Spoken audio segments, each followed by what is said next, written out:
Hello, everybody, and thank you for joining us today for our Payment Fraud Trends and EMV Migration, What Small Businesses Need to Know webinar. And I would now like to begin today's conference and turn the call over to Meredith from the SBA for opening remarks. Great. Thank you so much, Tony, and thank you to AT&T for helping us out today. On behalf of the U.S. Small Business Administration, we're thrilled to be partnering with the Federal Reserve on this important education effort. Thank you to Katie Jacobs and Mary Hughes with the Federal Reserve who are providing their expertise on this topic. And thank you to all of the folks on the line who joined us for today's important presentation on payments fraud trends and the upcoming EMV card migration. This is a really timely topic. It's important to small business owners that we want to make sure that you all have the information you need, both around how you assess and mitigate payments fraud, and to make you, aware and understand the tools and resources around the migration in the United States to chip card technology. Here at the SBA, our core mission is to provide small business owners with access to capital, counseling, and contracts. We advocate on behalf of America's 28 million small businesses, and we work with a national network of business counselors around the country, small business development centers, women's business centers, veterans business centers, and SCORE counselors to make sure that no matter where you're located in the U.S., you have access to free or low cost counseling, advice, and training tools to help you start and grow your business. So thank you for being here today. Thank you to the Federal Reserve for partnering with us on this education effort. And with that, I'd like to turn it over to Katie Jacob with the Federal Reserve in Minneapolis. Thanks, Meredith, and we really appreciate the opportunity to partner with SBA as well. Mary and I both work for the Payments Information and Outreach Office of the Federal Reserve Bank of Minneapolis, where we see education around electronic payments, payment fraud, EMV, and these types of topics towards businesses as one of our main missions. So this is a great opportunity for us as well. We're basically going to divvy up this webinar into two main sections. I will be covering some information about payments fraud. I will start by giving a very general lay of the land, statistics on what's happening with payments fraud in our market in the U.S., and talk about how businesses can understand their risk. And then I will get a little bit more specific about understanding what you might see from as far as fraud trends and mitigation opportunities by different payment types. And then I'm going to pass it over to Mary Hughes, who will take you through some slides on the EMV migration that Meredith outlined. And we should just say at the beginning that the opinions and the information that you'll hear are Mary and mine alone, and they're not representative of the Federal Reserve Bank of Minneapolis, the Federal Reserve, or the U.S. Small Business Administration. So in order to go through just a little bit of the lay of the land, we won't try to do too many statistics here, but we have a very robust and complex payment market in the U.S. One thing that we will be talking about throughout this presentation is the card market. Obviously, that's what is important when we're talking about EMV migration.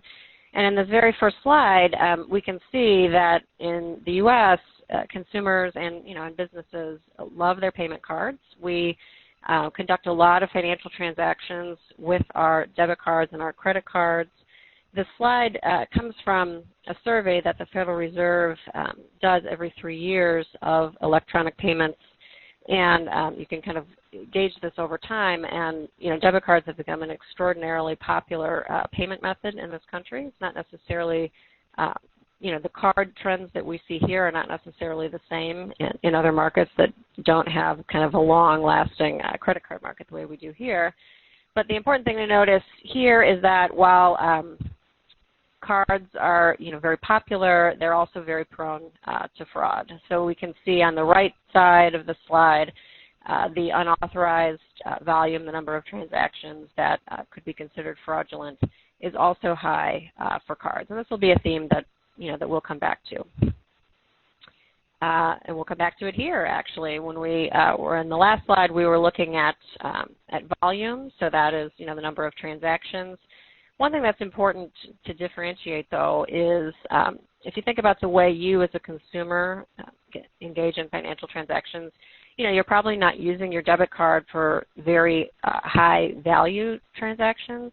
When we make our mortgage payments or our car payments or our other large payments, we're probably using the ACH method of kind of a direct payment out of our checking account. Checks are still quite popular in this country, whereas in some other places that might not be the case. So one thing that we see that's interesting about cards in particular is that while they might represent a small portion of the overall value of the transactions that we make, we still have this disproportionate number of unauthorized value on the card side. At the same time, if we're thinking about an individual fraudulent transaction, what is the damage that is being done? We still see that checks show the highest average value of unauthorized transactions. And, if you think about, again, the way that people make payments and what they write checks for and as opposed to what you might use a credit card or a debit card for, that does make sense. So that's just a general lay of the land of overall statistics of what we're seeing in the market. We'll have the opportunity, the unauthorized transaction statistics are fairly new to the Federal Reserve payment study, so we'll have an opportunity to see over time how those trends change. But now I want to switch gears a little bit and give an overview of how businesses can understand their risk from payments fraud. And it's obviously a very complicated market and is a lot to think about from your business perspective. But we would recommend thinking about your risk with three basic components that are actually, relatively simple on the face of things, but contain a lot within them. And one thing that I think small businesses have an advantage in some ways over, very large businesses is that in this first component that you might be more likely to know your customers. That might not be the case, but this is one of the things that can really help to reduce payment fraud, and that is, knowing who you conduct your transactions with and being able to tell if something doesn't seem right. But then there's also keeping abreast of what your risk is, what is the probability of fraud attempts by payment type, which is why we're talking about that today, and then thinking about what your portfolio of transactions looks like and how that compares to where more fraud might be occurring in the market. And then also understanding what that means from a potential loss perspective. So we see a lot in the news these days about payment fraud, data breaches that are highly publicized, and we see millions of records have been breached. But what does that mean? And it's important to understand that often fraud attempts don't necessarily lead directly to successful loss of funds. So there's a lot to kind of keep track of there. And one of the most complicated things for businesses to understand is that just as our payment market is very robust, we have a very complex way of assessing liability for fraud, and that's not necessarily the way that other countries have managed their liability for different types of payment fraud. But there are a variety of laws, regulations, and contracts, on the federal and the state level that determine who is liable, what party is liable for different fraudulent transactions. This can be different based on whether or not this is a consumer or a business transaction. And interestingly, most of our laws and regulations have really are really different based on the type of payment instrument that you're using. And this is something that I think is not often understood well by consumers or small businesses as well. And that is that depending on how a payment is made, whether it's a check or a debit card, if it's made in person, if you're physically handing your card, or inserting it into a machine at the point of sale or handing it to a person, that's a card-present transaction, as opposed to when you and I, sit down and, making payments on our phone or a computer through Amazon, and, our actual physical card might be sitting somewhere else. All of these things affect how liability is assessed. And I think that, usually when people are making a payment, they just want to make a payment. And it might not be obvious to them what their rights and responsibilities are based on what type of payment they're making. So that's something that's important to keep in mind. And when we talk about a few slides from now, some different types of fraud that are perpetrated based on payment type, liability issue can definitely come into play. So the next slide, I think I actually... And hi, Katie. This is Tony, your moderator. It looks like you have lost the connection to our Connect session here.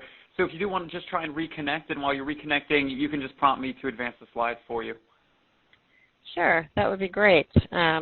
I want to talk next about, on slide 10, the main barriers to fraud mitigation that we hear about from non-financial companies. So in addition to the Federal Reserve's study of payments, the Federal Reserve Bank of Minneapolis issues a survey that focuses specifically on payments fraud every 2 years. And we ask both financial institutions and non-financial companies about their experiences with payment fraud. And one of the things that we ask, so when I'm talking about non-financial services companies, you can think of these as the corporations that we survey. We ask about, if it's understood that fraud is a serious issue, what are some of the barriers to implementing a successful fraud mitigation program? And what we've heard about kind of time and time again from many companies is that there just might not be staff resources available to do this, that obviously companies are in the business of running their business, and this might not be, they might not have the expertise or just the resources to invest on the staff side. Also, if fraud hasn't been a problem in the past, there might be a lack of a compelling business case or a cost-benefit analysis is done, and if not a lot of loss has occurred up until this point, there might not be a good case for investing in a lot of new infrastructure. We also hear from many companies about concerns around customer privacy and other data issues or more competitive issues that may or may not be more of an issue for larger companies. So going to the next slide, which is slide 11, related to the main barriers to fraud mitigation, at the same time, when we ask, okay, so we understand that there are barriers to trying to mitigate fraud, what are some of the more effective things that can be done to control fraud losses for corporations? And so in this slide, you'll see some of the key changes that are made to payments risk management practices and whether or not they were successful. And some of these are very basic things that have to do with staff training and education, as well as just using authentication methods and other ways of understanding how payment transactions occur at your company. So now I want to go through some of the issues that you might see depending on what type of payment you are accepting. So I would like to go to slide 13 to begin to talk a little bit about unauthorized transactions by payment method. Again, this is just a different way of looking at what we talked about at the very beginning of the presentation. But one thing that I really want to showcase here, again, since we are to some extent going to be focusing a little bit on card payments because we want to talk about EMV in the second half of the presentation, and that is when you see here, this is the payment types that have the highest loss rate due to unauthorized transactions per $10,000 spent.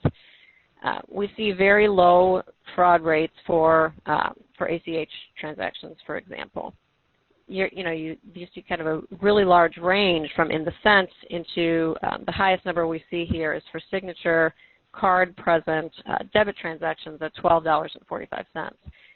The reason we have this arrow posting here is to point out that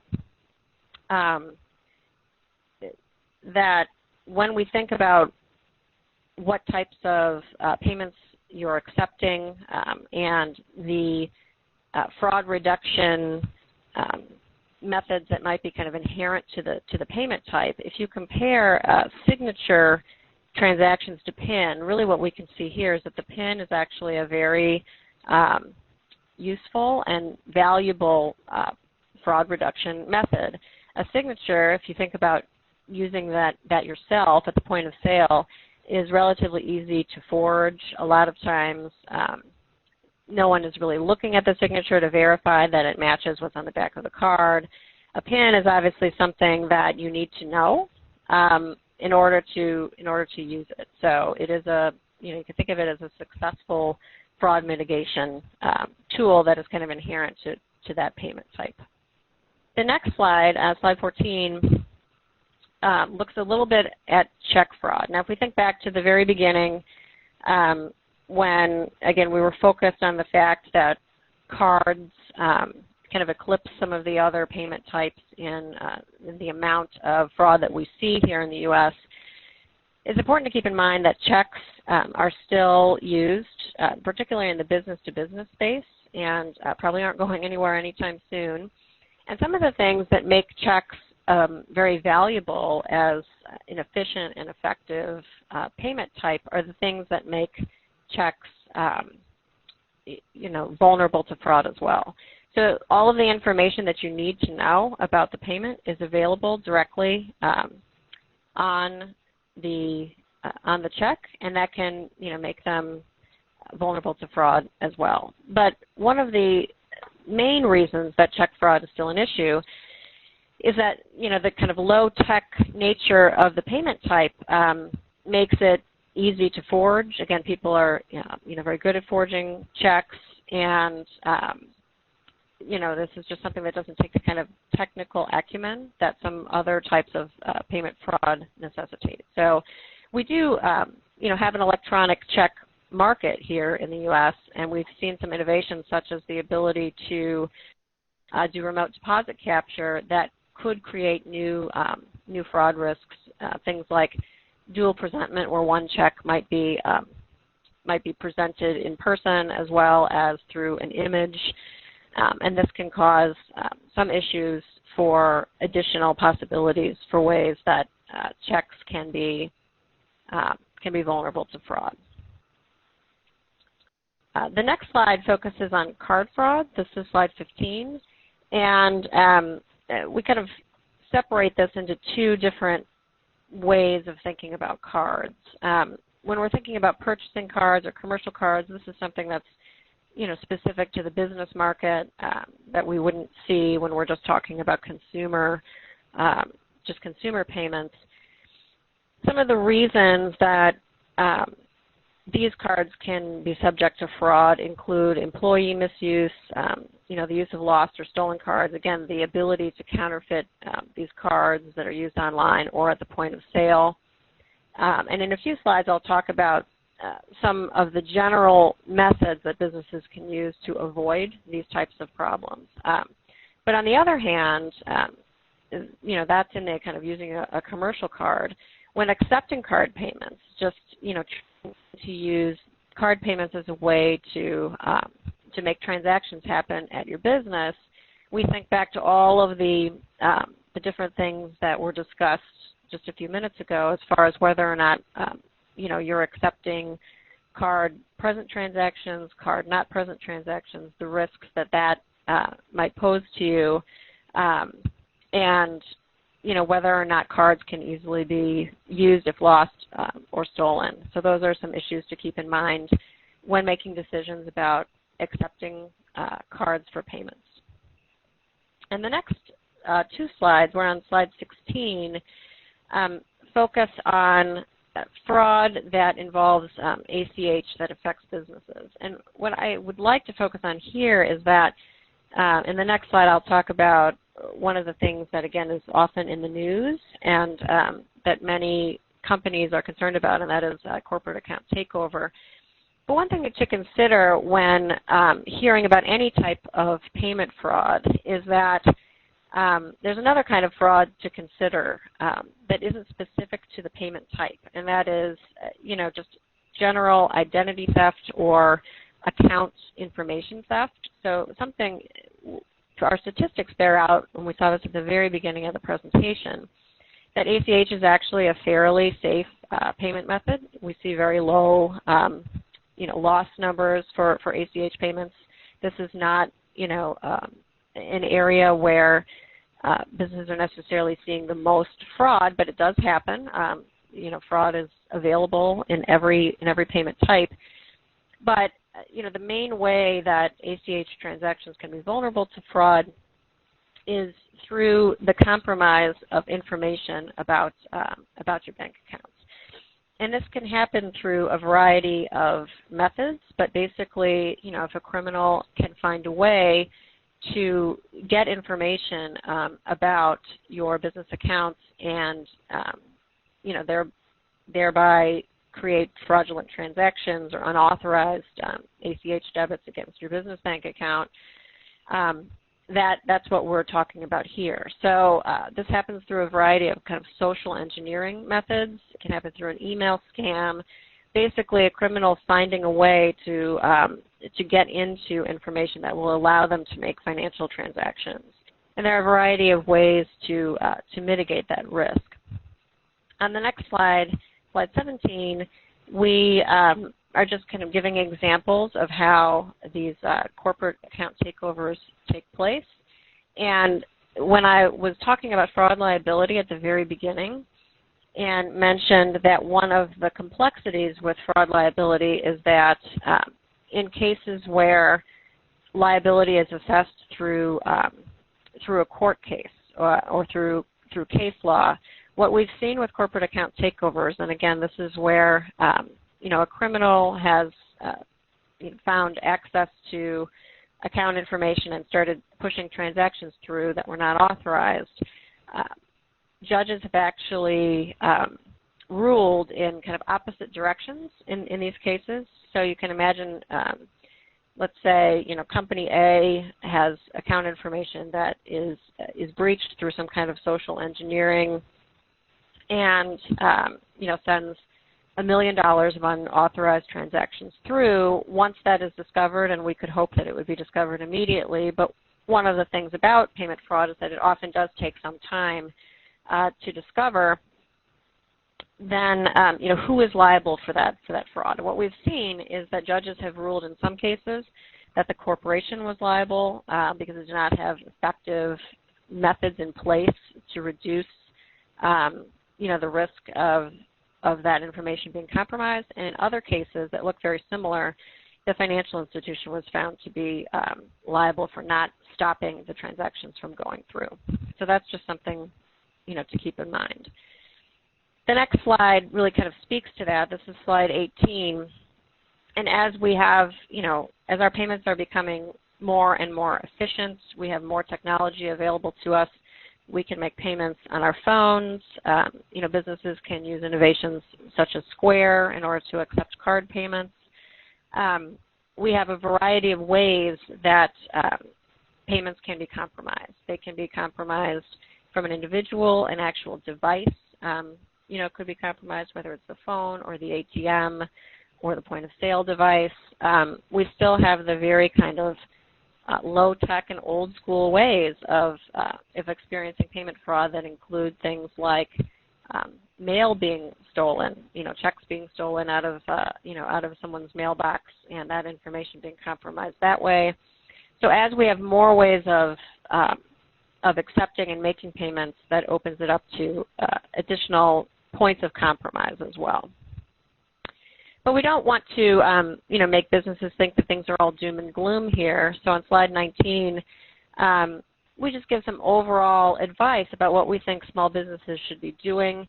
And the main piece of advice I think that we give to all companies when we talk about these issues is just to really make sure that your organization sees the prevention and detection of payment fraud as one of its objectives. That, if, as part of your business, you need to be able to make and accept payments, this is just a fact of life these days, and there are a variety of things that you can do both internally as well as through your financial institution partners to help you set policies and procedures that can help you monitor this issue going forward.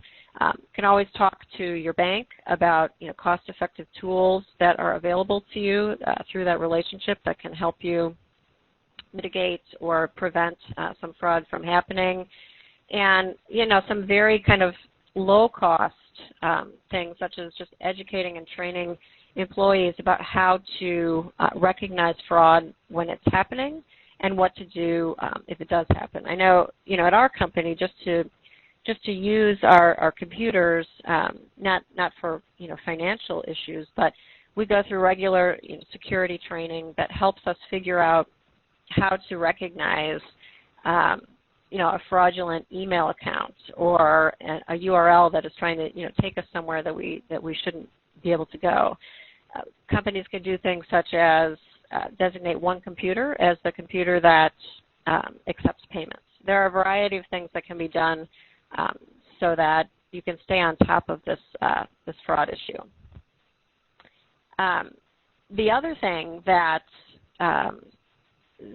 we recommend is just that on slide 20, we give some examples of kind of specific things that, again, if they become a part of the daily practice, can really help to mitigate fraud in the future. Just staying on top of what's going on with your accounts so that you can see if something seems off, something seems not right, and catch that problem as quickly as possible. Using strong passwords, monitoring and measuring your fraud attempts, and just, again, generally keeping on top of things. One of the great things about having the type of payment system that we have is that it's very innovative and things are constantly changing and there are new opportunities and ways to make payments. But that also means that, fraud prevention tools need to be constantly updated. And before I pass it over to Mary to talk about EMV, we just want to note that through the Federal Reserve, we have published something through a coalition of industry partners that we help to staff at the Federal Reserve Bank of Minneapolis called the Remittance Coalition. That is a free resource that's available to anyone to use. It can be white labeled by any company. There's no copyright information. It can be used in any way that you would like to use it. That is called the Small Business Payments Toolkit, and it's available online here at this link that you see. And there's actually a nice section in that toolkit about payment fraud that you might find very useful. So in the interest of time, I would like to pass it over to Mary Hughes to talk about EMV migration. Thank you very much, Katie. I'm going to move to EMV now, and we're going to discuss aspects of the U.S. migration to EMV cards. You should know that the United States is the last developed country in the world to migrate to EMV technology for credit cards, debit cards, and prepaid cards. The EMV stands for EuroPay, MasterCard, and Visa. And the U.S. migration is being driven by the four major card brands, which are Visa, MasterCard, Discover, and American Express. They've been making rule changes and offering incentives so that U.S. financial institutions issue chip cards and so that U.S. merchants start accepting chip cards at the point of sale in stores, hotels, restaurants, and so forth. You may already have a chip card or two in your wallet. These cards have a small metallic square embedded on the front of the card, and this square is actually a microprocessor that stores information securely and performs cryptographic processing during a payment transaction. In this section of the webinar, we'll explain why these cards were invented, describe their main benefits, explain how chip cards work, and who is affected by this new technology. We'll outline the roadmap that the card brands are implementing to migrate the U.S. to chip cards, and we'll highlight the upcoming October 1st, 2015 fraud liability shift that is occurring and talk about what it means to small businesses. We'll look at the status of the U.S. migration to chip cards in terms of cards issued to U.S. cardholders and in terms of merchant acceptance at the point of sale. And we'll offer some insights on why some people feel that chip cards may mean opportunity for small businesses. I'm going to pause a second to discuss two definitions that are important in the card market. First of all, in the card market, they distinguish between card-present transactions versus card-not-present transactions. As the name suggests, card-present transactions are those in which the merchant can see and inspect the card. In contrast, card-not-present transactions occur when people use their cards to buy things online in e-commerce environments, or they buy things over the telephone or through the mail. And we're going to discuss how chip cards influence fraud rates in each of these areas. So what is EMV? The magnetic stripe on our old credit cards relies on technology that's been around for a really long time. Remember cassette tapes? Well, MagStripe uses that same technology. An interesting historical fact is that chip card or EMV technology was developed because of problems with the reliability of telephone lines in Europe. Traditional MagStripe cards required that the merchant had to have access to a telephone line to call the card issuer in order to authenticate each transaction. That's called an online transaction. And initial deployment of EMV cards focused on improving card security in countries that relied mainly on offline transactions due to the lack of good telephone service. So they invented this card with a chip in it, in which the chip, as I described previously, is a microprocessor, a little computer, if you will, that can communicate with a chip-reading terminal at the point of sale in order to verify that the cardholder's personal identification number is correct and that the card has not been tampered with. Have you ever traveled to another country and found out the hard way that your U.S.-issued MagStripe card doesn't work overseas? Well, a major benefit of chip cards is that since the technology is based on the global proprietary standards developed by EMV codes, chip cards are interoperable throughout most of the world. So this means that travelers should be able to spend on their chip cards anywhere they go. The security credentials in the chip are extremely difficult to counterfeit, and countries that have introduced chip cards have seen reduced losses due to counterfeit fraud at the point of sale. Chip cards create what's called dynamic data, which is unique to each purchase transaction. This dynamic data authentication protects against what is called replay fraud, since dynamic data can be used for purchases only once. Now this feature is in sharp contrast to how traditional MagStripe cards work. MagStripe cards carry what's called static data that does not change from one transaction to the next. So criminals can steal the data from the MagStripe and they can use it to create fraudulent transactions. For example, criminals may install devices to skim card data at automated fuel pumps or at ATMs, and then they can use that card data to make fraudulent purchases. A cautionary note, chip cards are not a cure-all for retail data breaches. Clear text card numbers may be sent from the sales terminal, so there is still a vulnerability for information to be stolen. And that's why savvy merchants and issuers and the card brands are using methods such as tokenization and other tools, which we'll discuss in a minute, to mask and protect data so that it cannot be stolen. This slide tells us a little bit about how EMV works. And the takeaway I'd like you to receive from this slide is that understanding that moving to chip cards affects the entire card processing system of the U.S. It's not just the cards themselves that are changing. It also requires terminals that can read the chip.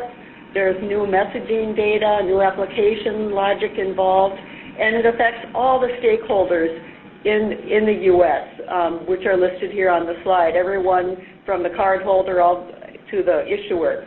And there's a group called the EMV Migration Forum, which has been around for a couple of years, which is a group of all of these stakeholders who are working together to try to smooth the transition to chip cards in the U.S.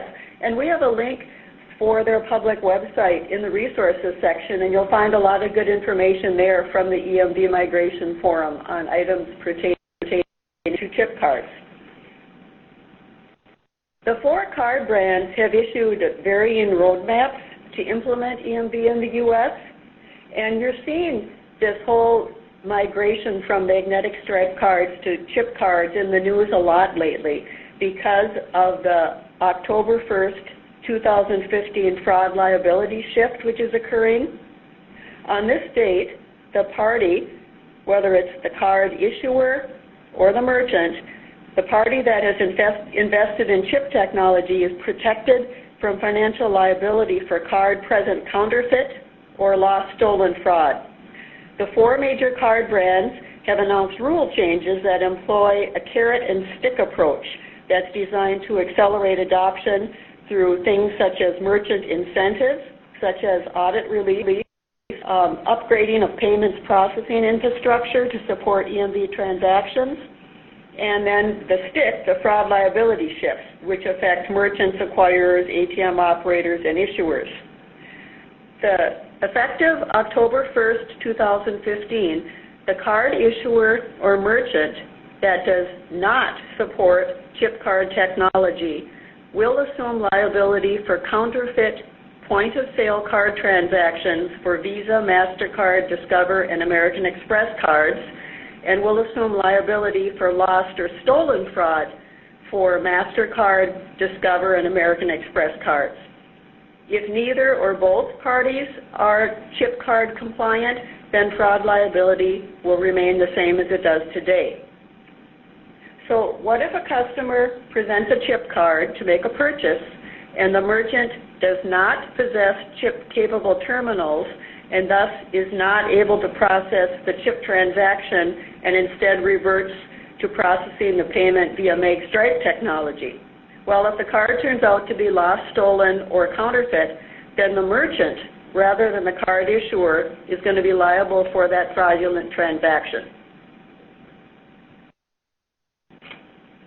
Recall that I said that the card brands are attempting to move the U.S. to chip cards via a carrot and stick approach. Well, this slide shows you the sticks, which relate to liability shifts. The additional liability shifts are going to be occurring beyond the one that I described for October 1st over the next 2 years. Organizations that operate automated fuel dispensers have been granted extra time until October 2017 to equip for chip card transactions. And that's because converting card readers at the pump is very complex and costly. For similar reasons, ATMs are also being given extra time to adapt ATM machines for chip card acceptance. For MasterCard, this means that 2016, and for Visa, it's 2017. So how far along is the United States in terms of putting chip cards in the hands of U.S. cardholders? As you might expect, it is more expensive for financial institutions to issue a chip card than a simple make-stripe card.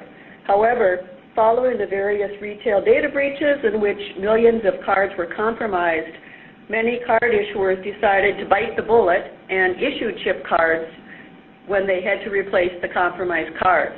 So this has accelerated the migration to chip cards in the U.S., and it also has had the consequence of building awareness among U.S. cardholders about the benefits of chip cards. And the way it stands now is it's estimated that about half of the 1.2 billion cards that are outstanding in the United States will be chip-enabled by the end of this year. Estimates vary, of course, but about half appears to be a pretty commonly accepted estimate. And how many U.S. merchants are ready to accept chip-on-chip transactions? A chip-on-chip transaction refers to a transaction in which a chip card in the hands of the U.S. cardholder is accepted at a chip-capable terminal at the merchant. The Merchant Advisory Group is a group that represents 85 of the biggest U.S. merchants, and they say that they think about 1/5 of U.S. merchants will be able to accept chip transactions at the point of sale by the end of the year. Another source puts that at 25 to 30%. A presentation by Visa at a recent EMV Migration Forum estimated that almost half of U.S. terminals are activated to accept chip cards, but that, frankly, is the largest percentage that I've ever seen.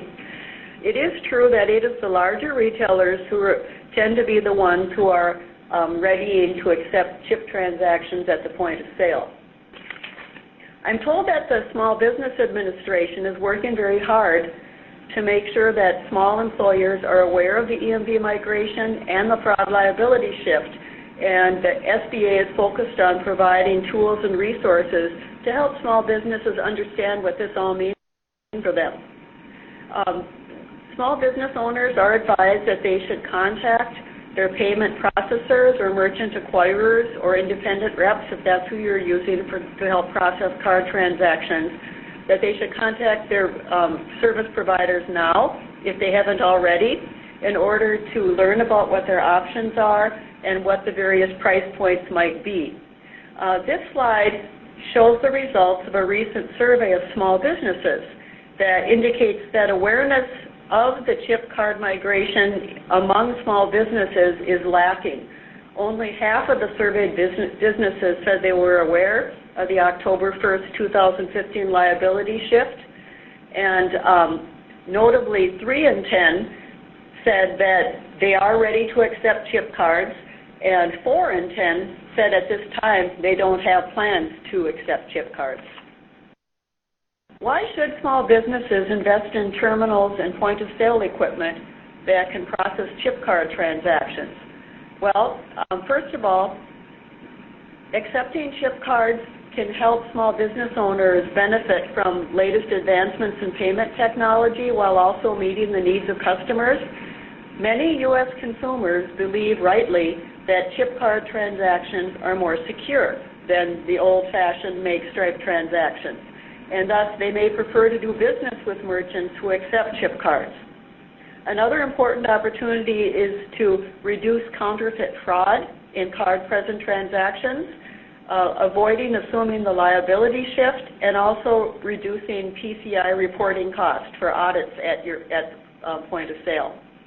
And then finally, global operability is a huge benefit from chip cards in that the technology supports card payment methods across the whole world, and by enabling your point-of-sale equipment to accept chip transactions means that you can get business from international travelers who wish to use their chip cards in America when they're traveling. This may be a good time to mention costs. First of all, the cost of converting to a chip reading terminal is going to vary tremendously depending on the type of small business you have and what system you have in place. But there are many affordable hardware solutions that won't break the bank of a small business, and you can check with your card payments processor or merchant acquirer to find out what your options are. You may be happy to learn that if you have purchased new sales terminals in the past couple years, that they may already be equipped to accept chip cards. You would just have to purchase and install the necessary software and have the terminal certified and tested according to the card brand requirements. Testing and certification, which your payment processor or merchant acquirer will take care of for you, can take time, so it's important to plan ahead. As we discussed at the beginning of this section on EMV cards, card-not-present transactions occur when people use their cards to purchase items online in e-commerce environments, or they buy things over the telephone or through the mail. It's important to know that chip technology does nothing to card-not-present transactions, so other solutions must be implemented. Other countries throughout the world that have seen fraud perpetrated in the CardNotPresent environment once it becomes popular. This is in card-present situations that provide superior security, so fraudsters turn away. Remember that kids game Whack-A-Mole? Simply move to easier, more vulnerable areas. So when the present environment is better protected, fraudsters tend to focus criminal efforts on card-not-present transactions, which they perceive more vulnerable. Remember, it is the merchants who bear the cost of card-not-present fraud. So other solutions applied by issuers, merchants, card brands, card holders, and others avoid fraudulent card-not-present transactions. And there's a variety of things available that can be considered to help mitigate not-present fraud. This slide shows some authentication methods and tools that have been devised to reduce card-not-present fraud, and I'm going to call out just a handful of them. A one-time password would be where a card holder is a password that's only used for one specific transaction or for a specific online session. There's a randomized PIN pad, which is the keypad, so that if a fraudster is listening on the line, they can't know what the PIN is. There's biometrics, which use iris, retina, hand, voice, or fingerprint methods. We have a variety of tokenization solutions, which is a method of replacing the personal account number with surrogate that will make no sense to a fraudster. And then you also see, especially larger merchants, proprietary approaches being employed. Good to know that this area is continually evolving and new tools are continually being developed. So there are a lot of out there for merchants that want to take cards on, want to protect themselves from suffering the liability of card-not-present fraud. So this is our last slide here. And I wanted to encourage small businesses who are thinking about accept cards to talk to their card provider and or payment processor. As a small business, you want to think about whether it makes sense to invest in new point-of-sale terminals or upgrade your current equipment that you can accept chip cards. This may be worthwhile if you accept card payments today in card-present situations. You plan to do so in the near future.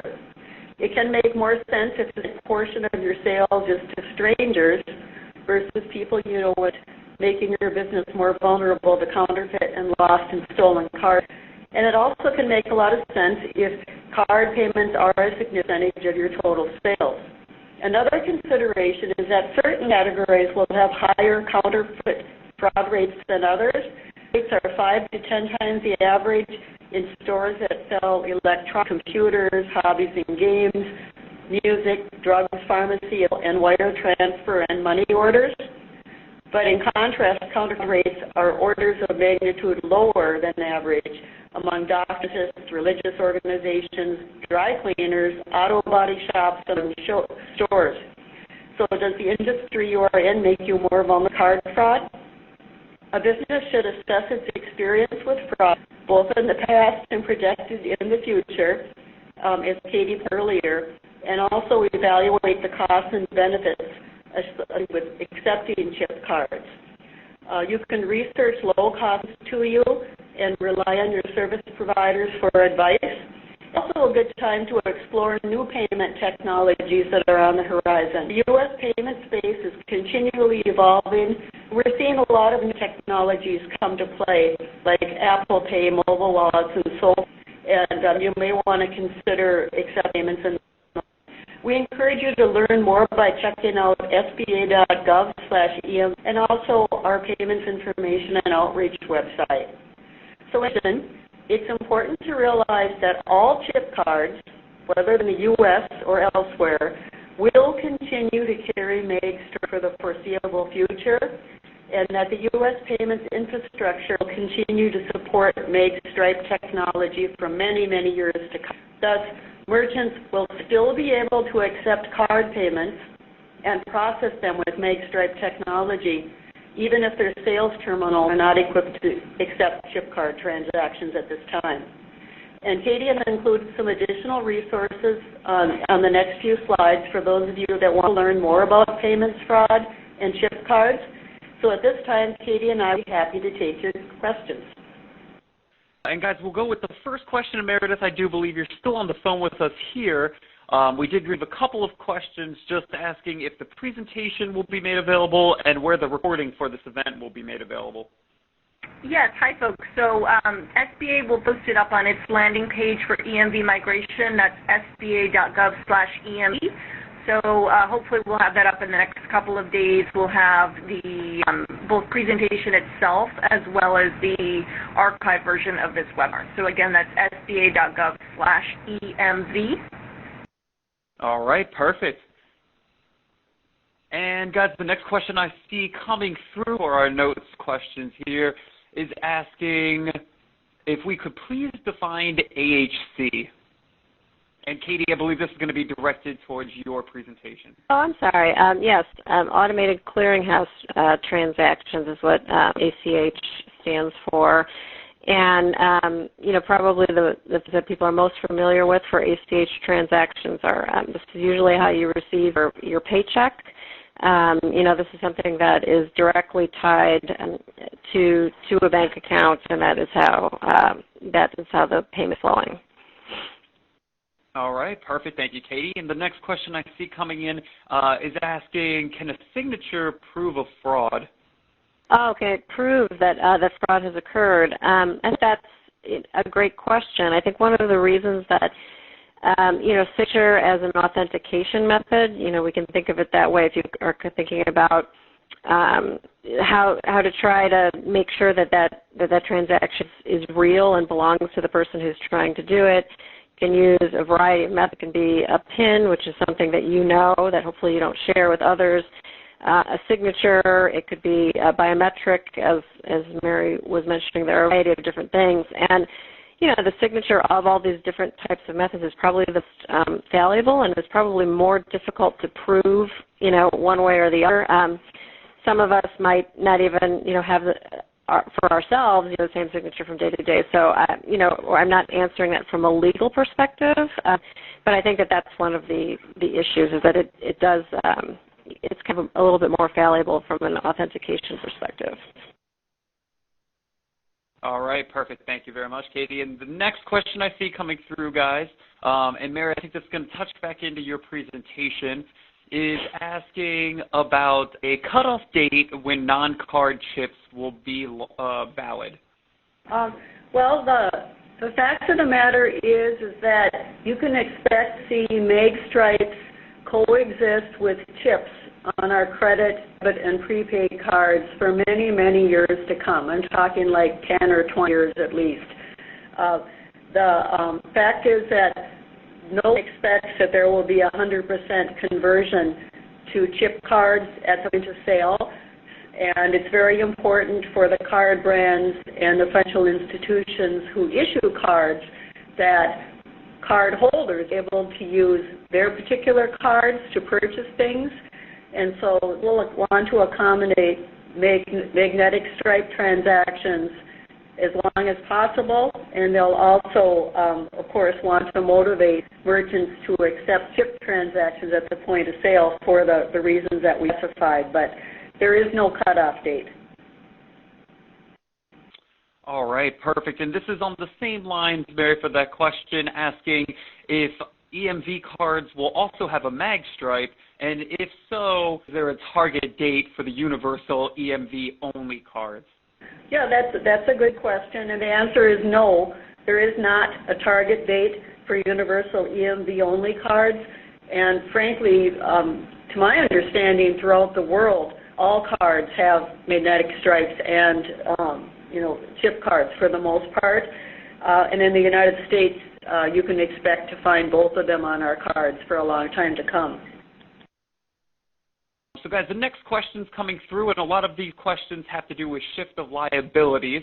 So the next one I'm seeing coming through is asking, with EMV migration and the shift of liability, do the major credit card companies plan on reducing their fees since their losses will be less? This is Mary. I'm afraid I cannot answer that because I don't know what the plans of the major card brands are. Yeah, this is Katie. I would say that's a great question, and I think one of the things that is often debated about EMV is who benefits, and that question is directly related to that.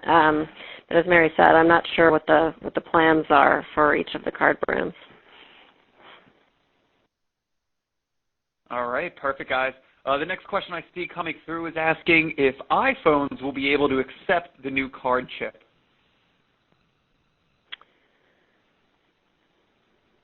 This is Katie. I mean, I think that's an interesting question. The way that that payments flow through an iPhone, I don't think you're not necessarily talking about an iPhone having a chip-capable reader. The ability to make a card payment, using a variety of different mobile platforms, will still remain. The extent to which the chip will be involved, I think that's kind of a different question. But one of the reasons that we talk about the innovation in payment space and how to think about fraud and liability is that we have so many new ways of making payments that we might see kind of take off in the future that will probably require additional or different types of fraud mitigation tools where the chip might not be the right answer. And Mary talked about some of those at the end of her presentation. Tokenization and other things like that. And this is Meredith with the SBA.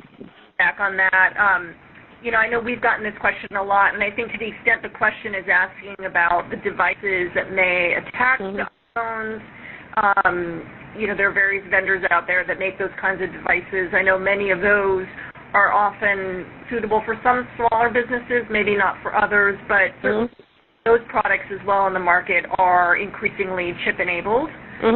So as Mary and Katie said, it's really important to check with your current card processors to see what the options are and whether there may be low-cost, affordable options for your business depending on your needs. Perfect, guys. So I have received a couple of questions, guys, asking if your credit card server or service provider has not gotten you the proper equipment by the October 1st date, what is going to happen? Well, what will happen is if you are unable to accept a chip transaction when a chip card is given to you and you have to revert to using Meg Stripe technology to process the payment, and that payment turns out to be counterfeit fraud or lost and stolen fraud, then the merchant will be liable for the loss.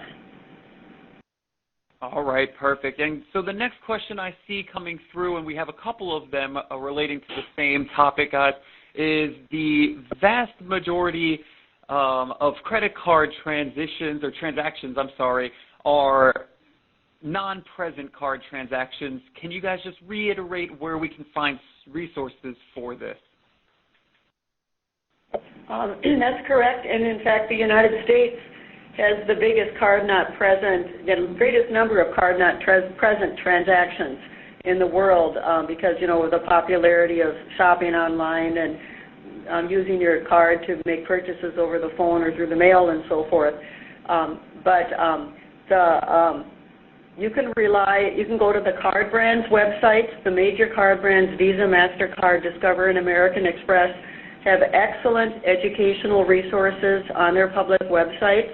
You can also refer to the resources section that Katie and I have placed at the end of the slide deck, and I encourage you to look at the EMV Migration, EMV Connection site that has a lot of great public information, as does a new site that they've recently put up called gochipcard.com, and that would be, any of those places would be a great starting point to learn more about options and various authentication tools and methods that you can employ or that you can work with your card issuer or others to employ to protect yourself from card-not-present fraud. Hi, this is Katie. I think, in general for card-not-present transactions, again, as far as the EMV migration, that's not directly related to these types of transactions. So it's a matter of assessing your risk and thinking about what kind of card or what kind of payment you're taking over the phone. Obviously, it's not necessarily just a card payment that could be taken over the phone. You could be taking account information and routing number in order to process an ACH transaction over the phone. And so it's, again, understanding what the liabilities are for the type of payment that is being made.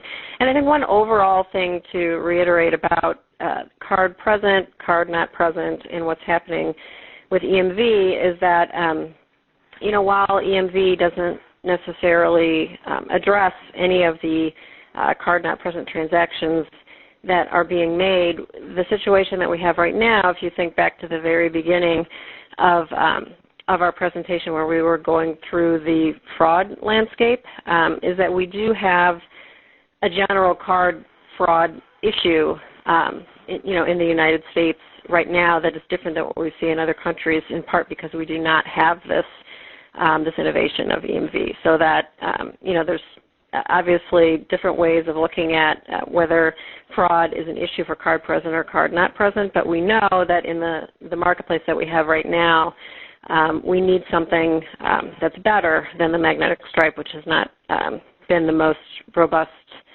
way to prevent fraud in the card market. I would add, too, that if merchants want to look at the Small Business Payments Toolkit that is referenced on slide 34, the second item under Resources, we do have a very informative educational section in there on how to avoid accepting fraudulent cards in your small business. And you may find some tips and advice that you can evaluate and decide whether would be useful to help you avoid accepting fraudulent cards in the first place.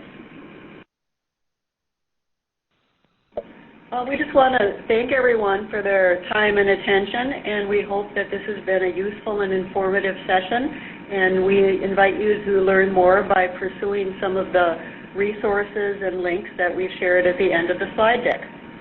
And I just want to thank Meredith and the SBA for inviting us to provide this information to you.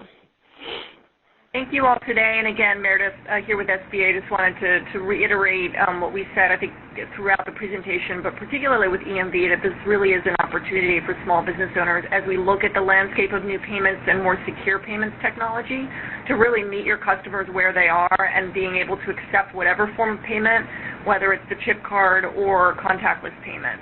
So really appreciate the expertise we had on the phone today from the Federal Reserve, and thank you again to AT&T for hosting us.